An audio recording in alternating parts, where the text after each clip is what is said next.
Olá, muito boa tarde para você. Uma segunda-feira, né? Com muita chuva no Recife, na região metropolitana. Ruas alagadas, o caos instalado em todas as cidades aqui adjacentes ao Recife. Olinda, Jaboatão e a própria cidade do Recife com problemas terríveis por conta da chuva. Hoje, segunda-feira, dia 23 de maio de 2005, no ar, aqui pelo Canal 9, mais um Pernambuco Urgente. E olha, a região metropolitana do Recife amanheceu hoje debaixo d'água. Ruas alagadas e várias barreiras deslizaram. No córrego do Abacaxi, por pouco, um desmoronamento não causa uma tragédia. A barreira deslizou por volta das 4 horas da manhã. A terra atingiu 4 casas da rua Bananeira, no córrego do Abacaxi. A parte de trás das residências, onde ficavam os quartos, foram completamente destruídos. Pessoas que estavam dormindo foram acordadas às pressas. Quando a barreira caiu, que eu vi o estrondo do lado do vizinho, eu corri. Quando eu corri, que eu vi o vizinho gritando aí, eu voltei e chamei ele. Seu filho estava dormindo? Estava dormindo, eu chamei, levanta, que a barreira vai cair. Quando ele levantou, a barreira caiu. Destruiu muita coisa da sua casa? Destruiu, quebrou a cama, quebrou o rack. E agora a senhora vai sair? Tem que sair, agora não sei pra onde, né?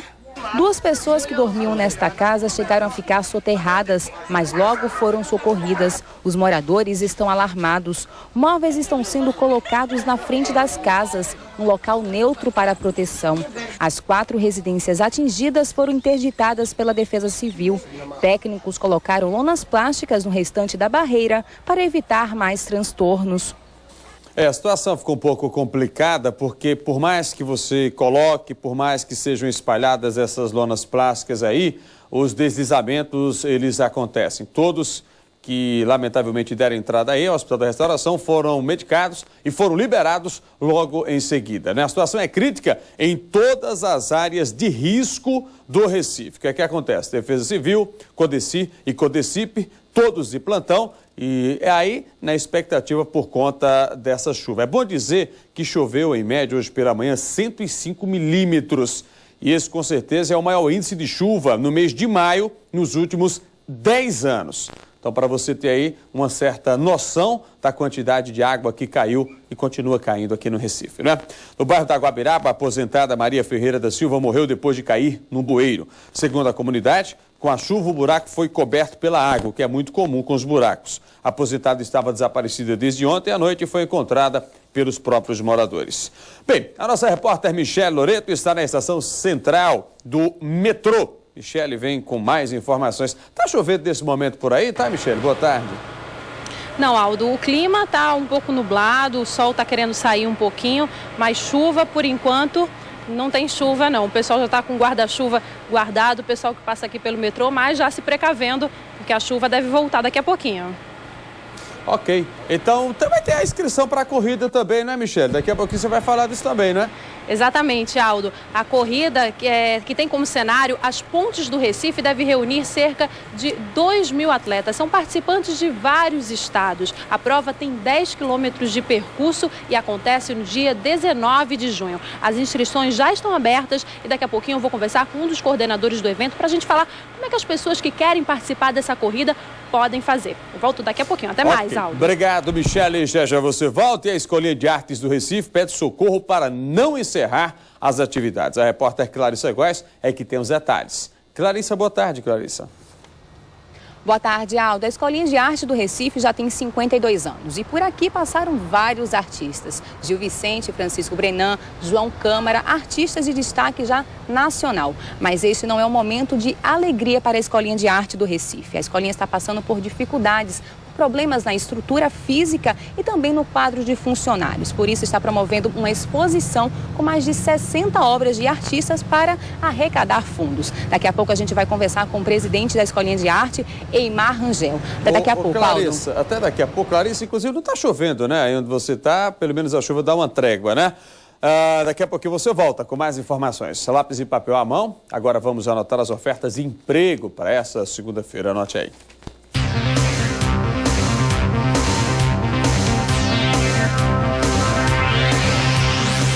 A Agência do Trabalho está com 8 vagas para auxiliar de cozinha com 1º grau completo e 1 ano de experiência. Salário R$ 300. 5 vagas para técnico de edificações. É exigido o segundo grau completo e 3 anos de experiência. Salário R$ 558. A Agência do Trabalho tem ainda uma vaga para encanador com segundo grau completo. É exigido 1 ano de experiência. Salário não informado. A Agência do Trabalho fica na Rua da Aurora, 425, no bairro da Boa Vista. Bem, vamos ao intervalo e no próximo bloco a professora de português, Fabiana Veras, vai tirar dúvidas dos telespectadores. Daqui a pouquinho a gente volta, 1 da tarde, mais 8 minutos agora.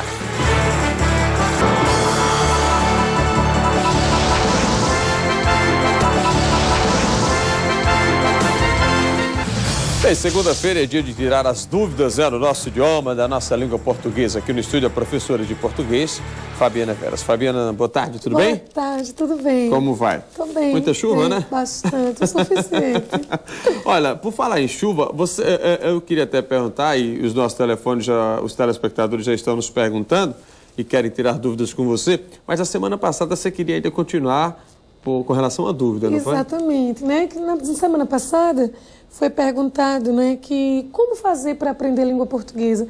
Eu acho que os professores não gostam muito, mas eles têm um papel fundamental nisso na língua portuguesa. Eu penso que eles devem se aproveitar daquela linguagem que o aluno traz de casa, que não é uma linguagem padrão, não deve discriminar, não deve preconceituar, deve usar aquela linguagem não padrão como suporte para o ensino da língua padrão, já que a função da escola ensinar a língua padrão, que é aquela linguagem que vai dar ascensão para o aluno. Fabiana, por exemplo, nesse período de chuva, o correto é o quê? Se usar chuva no plural ou no singular?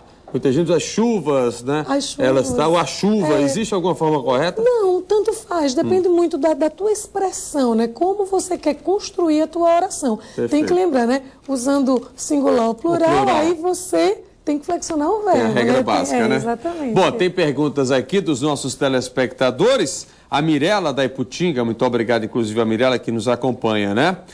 Como se deve usar corretamente a palavra sessão? Mirela, você tem várias formas de usar sessão, porque em várias circunstâncias essa palavra pode ser aplicada. Você tem sessão no sentido de reunião, de encontro, que você vai usar com S no começo e 2 S no meio. Você tem sessão no sentido de seccionar, de partir, que aí você vai usar secção. Aí tem o C mudo, né? O C mudo. Ou então apenas sessão, né? Começando com S e com C cedilha. E por fim, você pode pensar em sessão como ato de ceder algo. Certo. Aí pensou em sessão como ceder, você lembra que inicia com C, né? Tem que lembrar que inicia com C e no meio você tem os 2 S. Então, tá esclarecido, né, Mirela? Tem outra pergunta que é do Fabiano Pires de Casa Caiada. Quando é que se deve usar a palavra porquê? Junto com acento, aí são várias as regrinhas. São 4 formas do uso do porquê, né, Fabiana? 4 formas. Quais são elas? Mas o básico é pensar na pergunta. Certo. Quando você usa para perguntar, você usa o porquê separado. Por quê? Por quê, né? Porque são 2 categorias gramaticais diferentes. Certo. Por que no começo da frase, sem acento? Por que no fim da frase, que é um quê tônico, com acento, né? Isso aí é o básico. Tem uns detalhezinhos a mais, que só nas nuances mesmo da frase que a gente descobre. Quando é que o porquê aparece junto? Quando ele está com um sentido explicativo ou causal. Não vim porque choveu. Então, esse porquê que está explicando, esclarecendo, justificando, é junto e sem acento. Certo. Mas o artigo, ele tem a propriedade de substantivar qualquer palavra. Então, quando eu digo, eu não sei o porquê do seu comportamento, o porquê, junto e com acento. Perfeito. Então, tá aí, Fabiano. Acho que está esclarecido agora, né? Tem outra pergunta aqui, Maria do Carmo, de Casa Forte. Ela faz a seguinte indagação. Existe alguma regra simples para saber quando se deve usar a crase, Fabiano? A crase, essa palavra é sinônimo de fusão, de junção. Então, usar a crase é quando a gente tem um termo antecedente, um verbo ou um nome, que pede uma preposição, e um termo consequente que pede um artigo, que pede um pronome demonstrativo. Né? Aí eu digo, fui à festa. Fui à festa. Juntando os 2, eu coloco a crase. Mas ela perguntou uma maneirinha prática, né? De quando deve. Eu geralmente substituo esses nomes que estão no feminino pelo masculino. Quando você substitui fui ao baile, o que é que você gerou? Uma combinação de a preposição com o artigo. Então, essa junção no masculino significa uma junção também no feminino. Perfeito. Né? Deixa eu ir para o nosso ponto ao vivo, né? A Michele Loreto, tem gente querendo perguntar, Michele?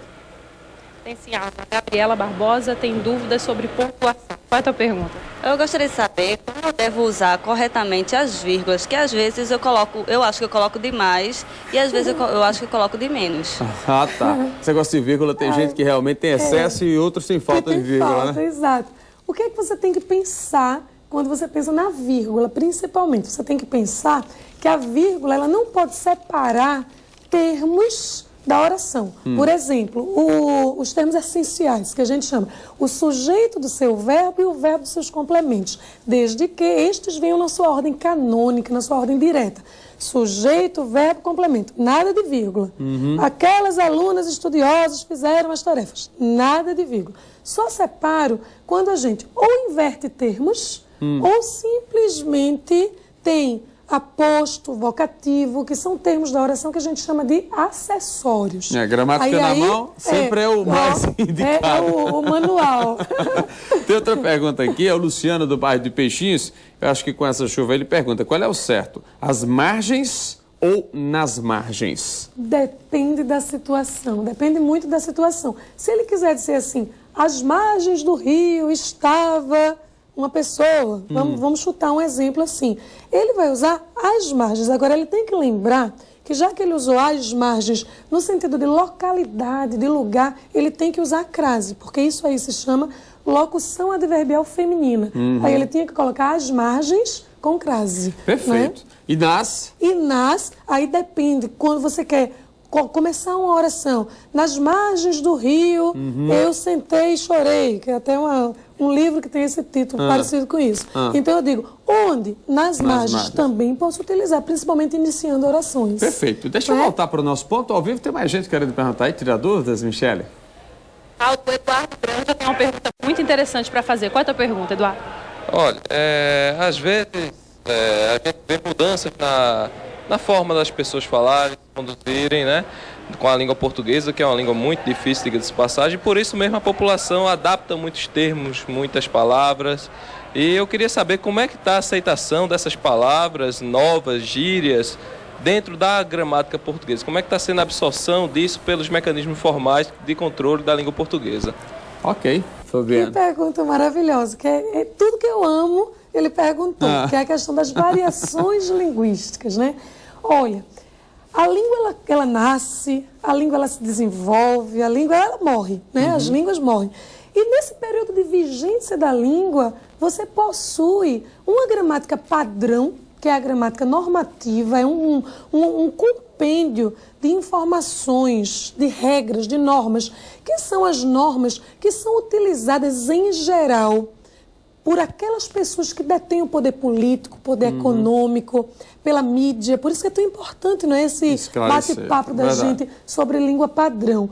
Controle há, porque existem o que nós chamamos de gramáticos normativos, que eles estão muito preocupados com isso. Porém, não é um pecado a gente introduzir termos novos na gramática, é super natural, é assim que a língua vive. Você hoje fala uma língua muito diferente da que seu bisavô usava, da que seu avô usava, e assim as línguas vão se conformando, vão estando juntas nessas palavras, e dentro da gramática normativa vai penetrando aquilo sim que a pessoa fala. Então é aceitável, de certa forma. É aceitável. Não tanto, não em excesso, né? Não em excesso, né? Vamos definir esse excesso. O que eu estava conversando contigo logo no início, essa questão da obrigação que o professor tem de passar para o aluno a língua padrão, sabe? É uma coisa importante, porque a ascensão do aluno, política, profissional, social, infelizmente está muito vinculada à língua, né? E o gramático normativo, ele controla sim, mas o professor, ele tem que se aproveitar da língua não padrão para poder construir a padrão. Assim ele não choca o aluno. Perfeito. Né? Fabiana, muito grato por todas as informações. Até a próxima segunda, então, tá bom? Segunda a gente tá junto. Bem, vamos com mais ofertas de estágio agora, né, para essa segunda-feira. Anote aí.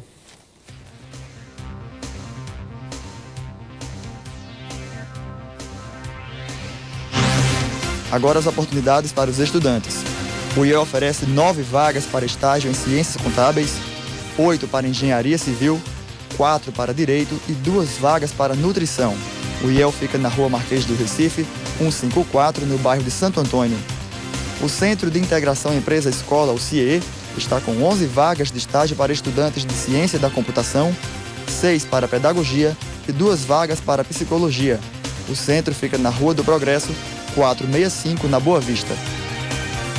Bem, agora o assunto é futebol, né? O Sport perde mais uma partida e complica a vida no Campeonato Brasileiro. Vamos até a redação do Esporte Total Pernambuco. Alô, Roberto Nascimento, boa tarde. Alô, Aldo Vilela, boa tarde, amigos do Pernambuco Gente. Falar um pouquinho do futebol. Olha, no fim de semana, ontem a equipe do Sport perdeu para a equipe do Ituano por 2-1. O Sport agora está na 16ª colocação. Ali, ó, pertinho da zona de rebaixamento. O Sport volta a jogar na sexta-feira contra o Guarani, aqui no estádio da Ilha do Retiro. Já o Náutico saiu da lanterna da competição. O Náutico venceu o Criciúma na sexta-feira por 4-2. O Náutico voltou a jogar contra o Grêmio. O jogo vai ser sábado lá em Porto Alegre. O Santa não jogou nesse fim de semana, só volta a jogar sexta-feira. A equipe enfrenta o Gama de portões fechados. Jogo que o Gama foi punido lá no estádio Mané Garrincha, em Brasília. Essa é a nossa participação aqui dentro do Pernambuco, gente. Para você, uma ótima tarde, Aldo. Ok, obrigado, Roberto. Bem, vamos ao intervalo do próximo bloco. A médica Lia Bottler vai explicar como curar o ronco através de aparelhos ortodônticos. Daqui a pouquinho a gente volta com essas outras informações. 1h24.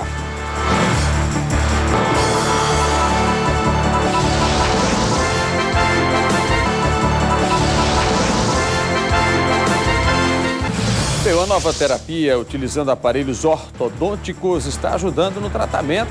Muita gente que lamentavelmente ronca, né? Para falar sobre esse assunto aqui no estúdio, a ortodontista, a doutora Lia Bottler, que vai falar conosco. Bom, o ronco, doutora Lia, é um sinal de aviso, né, do transtorno do sono aí? Sono. E o que causa o ronco, hein? Olhe, o ronco é causado por interrupções sucessivas de respiração durante o sono e os tecidos moles, língua, bate na úvula e é mesmo que um violino com a passagem do ar. Que não tem o mesmo som do violino. Não tem, é ronca, incomoda incomoda muito, né? E traz, o ronco não é mais somente um sinal do social. É verdade. Ele reflete realmente que tem alguma coisa errada no organismo que tem que ser tratado na área médica. O problema do ronco, no caso, ele pode ser tratado agora com aparelhos ortodônticos, é? Sim. Isso já é evidência científica desde 2001 em todas as revistas especializadas, que determinados aparelhos ortodônticos bem específicos, eles conduzem a estrutura mandíbula para a frente e liberam os espaços respiratórios posteriores. E com isso o ar circula e o paciente tem uma noite bem dormida e um sono reparador. Agora, esses aparelhos, eles são feitos de forma dirigida para quem tem esse problema? São montados especificamente para aquele paciente. Ah, tá. Não, existe no mercado aí uma gama de aparelhos que até no mercado americano, nos Estados Unidos, que eles vendem, mas o certo é que você analise seu paciente, ele vá para o neurologista, veja, porque tudo é comandado pelo neurológico, depois ele passe pelo otorrino e veja exatamente, localize qual é a causa que está impedindo ele respirar corretamente e parar.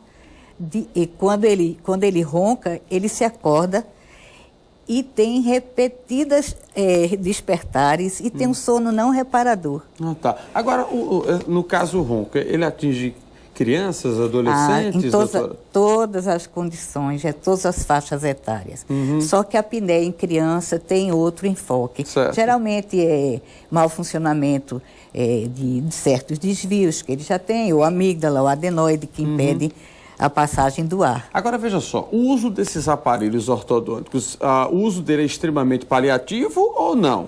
A partir do momento que você começa a usar o aparelho, é uma tendência de você curar por conta do uso do aparelho, ou tirou o aparelho, o problema volta? Depende, isso é bem individual. Quando você, digamos, já tem os tecidos que compõem a área respiratória bastante comprometidos, ele lhe repõe a postura da mandíbula e e a passagem do ar se faz, você dorme bem. E nas crianças, especialmente, você reverte. Eu tenho adultos que revertem, tem uma casuística boa de que reverteu de 300 apneias para 0 apneias. Puxa vida, interessante então, isso, né? Tenho uma casuística muito significativa. Agora, doutora Lia, quando a gente fala assim aparelho ortodôntico, geralmente as pessoas ligam muito à questão do custo, porque ainda acha que o custo é muito alto. Hoje o custo ainda é muito alto, é possível que as pessoas façam e coloquem um aparelho? Não, as pessoas, dependendo do planejamento. Tem pacientes que com 9 meses ele já tem alta e a montagem dos aparelhos nós não vendemos, nós montamos especificamente para as etapas dele. Certo. O custo, a gente importa o material e tem um certo custo, mas a gente procura... O benefício... O custo-benefício é compensador. Agora, o tratamento dura em média quanto tempo? 5, 6 meses? Se cada caso é um caso? Cada caso é um caso. Tem paciente que demorou 15 dias e foi feliz para casa. Ah, tá. E tem paciente que demora 1 ano. Tem paciente que leva 9 meses. Isso vai de acordo com cada pessoa, com o organismo? É bem individual. O organismo são os... Como ele se apresenta, não é? A gente faz uma análise completa, não é? Nós chamamos de análise cefalométrica, que a gente usa em ortodontia, para ver as áreas que merecem mais atenção, colocar componente nesse aparelho. Então, a primeira regra, né, o que deve ser feito é o quê? E quem ronca, procurar um neurologista. Se ele vem para mim, sou ortodontista, e ele está roncando e diz que não dorme bem, tem parada respiratória, eu mando ele para o neurologista fazer uma polissonografia. Daí ele parte para o otorrino para ver se tem algumas obstruções, desvios, depois ele volta com o dossiê para mim. Com todas as informações? Com todas as informações, todos os dados. Perfeito, doutora Lia, muito grato por todas as informações. Olha, obrigada aqui, pela oportunidade. Vamos continuar sentado que a gente vai ver ali o nosso ao vivo. A nossa repórter Michele Loreto vai falar sobre a segunda corrida das pontes. E o pessoal já se prepara para as inscrições, né, Michele? Isso mesmo, Aldo. A corrida acontece no dia 19 de junho, mas as inscrições já estão abertas. Eu estou aqui com José João da Silva, que é um dos coordenadores do evento e também é bicampeão da São Silvestre. Ele foi campeão da São Silvestre nos anos de 1980 e 1985 e também já participou da Olimpíada de Los Angeles em 1984. José, quem pode participar dessa corrida? Ela é aberta ao público e é uma prova nacional de atletas de elite, né? Mas é uma prova para corredores do Recife, né? Que é uma homenagem nossa à cidade do Recife, né? É uma parceria ambiciosa, é uma corrida, para você imaginar, uma corrida para 2.000 pessoas. Tem a corrida infantil, que é um modelo novo hoje do prefeito, né? Totalmente gratuita, né? Eu acho que dos 9 anos até os 80 pode participar. Os paratletas também têm vez nessa corrida? Também no feminino e no masculino. E é uma prova que também é gratuita para a categoria especial e as crianças. O adulto tem uma taxa de inscrição que envolve de R$12 a R$15, né? Essa já é a segunda corrida das pontes. Por que a escolha desse cenário, as pontes do Recife? Porque o Recife, ele é uma cidade maravilhosa, está em cima praticamente das pontes, né? E o tema do prefeito João Paulo, vou ver as pontes, vou ver a cidade, né? Isso é bacana, porque a homenagem minha à cidade se referia a esse tema, né? Homenagear o Recife. Ele falou as pontes, então é uma complementação dessa parceria. Então eu diria que o município está de parabéns, né? O prefeito, os organizadores, o secretário de esporte, que é o Jamerson. Eu acho que isso é uma parceria bem-vinda, né? Eu acho que é isso. Agora você que já foi atleta, 10 quilômetros, tem que ter fôlego e preparo para isso, não? Exatamente, é uma prova de 10 km ao nível do mar, é uma prova boa, né? Teoricamente é plano, tem só as pontes, né, para atravessar. E eu diria isso, é uma prova, não é tanto fôlego, né? Não é uma maratona, é um quarto da maratona. Onde estão sendo feitas as inscrições? Quanto custa? As inscrições estão sendo feitas no Geraldão, nas Via Esporte, do shopping e uma agência do Banco Real. Você também vai participar da corrida? Olha, eu vou ver se eu participo, mas eu estou dentro da organização e no tempo que eu possa me disponibilizar, eu venho a participar. Mas eu vou estar dentro do evento. Ok, muito obrigada. Quanto é que custa as inscrições? A inscrição custa de 12 a 15 reais, né? Muito obrigada, José. E olha, só dizendo mais ou menos aqui o roteiro, sai do Marco Zero, passa pela ponte do Limoeiro, Princesa Isabel, Buarque de Macedo, Maurício de Nassau, Duarte Coelho, Ponte da Boa Vista, que é a ponte de ferro, e a 12 de março, que é a ponte giratória. Realmente, para quem tem fôlego, Aldo, você aí que é um atleta, vai aí se preparando que dia 19 de junho passar por aí por essas 7 pontes do Recife. Aldo. Mas é que eu vou correr, vou convidar todo mundo aqui, viu, Michele? Você também está no rolo para a gente correr na corrida das pontes, viu? Ok, obrigado, Michele. Bom, vamos para o intervalo. No próximo bloco, o ortopedista Saulo Monteiro vai falar sobre bursite, hein? Uma campanha também chama a atenção para a crise na Escolinha de Arte do Recife. Daqui a pouquinho a gente volta, 1 da tarde, mais 32 minutos.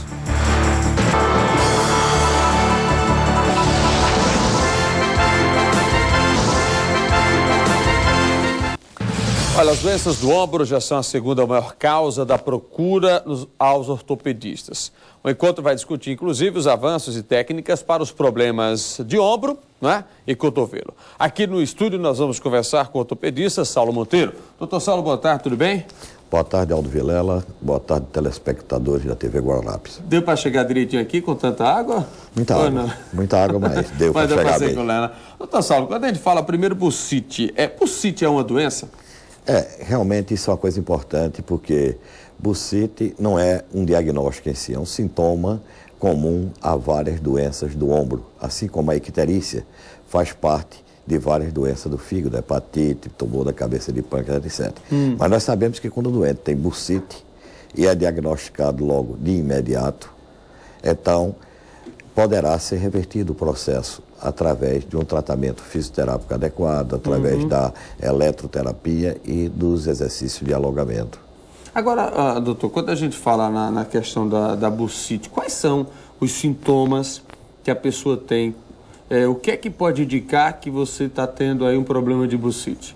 Hoje em dia, quando surgiu a nova especialidade, a subespecialidade de cirurgia do ombro, nós abandonamos já o termo bursite. Falamos muito porque ainda está muito consagrado pelo uso. Certo. Mas hoje nós sabemos que isso é em decorrência do impacto, é chamado de síndrome do impacto, ou seja, o uso do braço numa posição elevada acima da cabeça, que leva a extremidade superior do húmero a entrar em contato com o osso, que é o teto, do chamado acrômio, e nós sabemos que existem estruturas intermediárias como manguito rotador, tendões da cabeça longa do bíceps, a própria busta subacromial, que com esse atrito fica inflamado. Isso é comum em várias causas, em arremessadores de peso, jogadores de tênis, e está aparecendo mais precocemente que hoje a tendência é não ser mais o país do futebol, o Brasil. Hoje nós já estamos tomando os esportes. Essa imagem aí, doutor, que a gente está mostrando aí,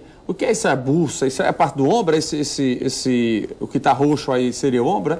Exatamente. Essa parte arroxeada, chamada de bursa, é uma membrana que protege o manguito rotador. Ele tem importância na lubrificação da articulação e também na nutrição.